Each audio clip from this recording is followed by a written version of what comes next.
Now that we have a basic idea of how Spline IK works, let's go ahead and begin using that to rig up our spine. Now, first thing I want to do is kind of isolate the spine visually here. Right now, if I kind of hide the joint layer or anything else, you can see, if anything, I'm actually leaving other pieces behind.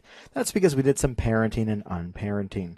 I'm going to go ahead and grab these new joints here, or these new joint chains rather, and I'm going to add them back into the joint layer over here.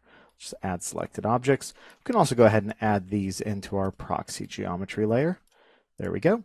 And now I'll go ahead and bring back my joint layer. And what I'll do is grab the spine here.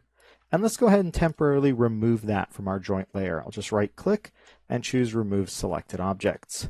That way when I hide it, it's left over. I can also hide the reverse foot over here. And the controllers can go too. So there we go. We're just left with our spine. So let's go ahead and start by adding in our Spline IK. Now remember that we can actually generate the curve with our Spline IK, or we can make it first on our own. I'm going to prefer to actually make the curve on my own first. So let's go ahead and come over here to create. Let's come down to curve tools, and I'm going to choose EP curve tool. What I'm going to do is hold the V key to snap, and I'll make a point on each one of these joints. There we go. And that's a curve that's been created. And I know this curve lies directly on these joints. Now let's go ahead and create our Spline IK. I'll go ahead and deselect this, come up to skeleton, come down here to create IK spline handle tool and choose the option box. Let me go ahead and reset over here. So we take a look at a couple of these options, such as auto create and auto simplify. We're going to turn those off because we're not going to automatically create the curve. What we want to do is go ahead and use our existing curve, and that's really all we need to do to make use of that existing curve. Now, what I'd also like to do is turn off auto parent curve. This is going to parent my curve underneath the joint, and I don't really want that. I want to keep it sitting out here in the open until I decide where I want to put it. So we'll turn that off as well. Root on curve, we're going to go ahead and leave on. If you turn this off, this final joint over here, or I guess the root joint, however you'd want to refer to it, this joint won't actually move with the curve when this option is off.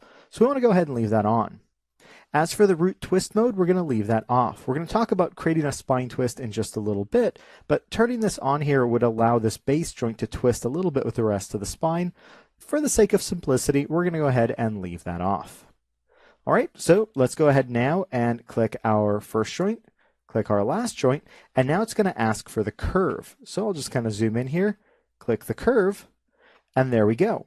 It's gone ahead and created our IK handle here, and it's making use of this curve that we'd created previously ourselves. And you can see right there, as I move the curve, the joints are going to move along with it. All right, let's go ahead and quickly rename these here. I'm going to go ahead and pause while I rename. All right, there we go. Just very simply, this is CYC Spine IK Curve 01. That's obviously our curve over here. And then we have the CYC Spine Spline IK, and that's our Spline IK handle. All right, now that we have our curve in here, we want to take a look at a way we can actually manipulate this curve on the rig. Right now, trying to ask the animator to come in here, select the curve, having to probably turn off the joints or at least hide the joints. Let's say I turn them off over here, go into our component mode and then grab to move these is asking quite a bit, especially because it's actually very tedious to actually key components. So what we want to do is take a look at a way we can actually move the points on this curve using traditional transforms such as translations, rotations, and scales. So let's go ahead and end this clip here. And in the next clip, let's take a look at how we can use clusters to drive the points on our new Spline IK. I'll see you all there.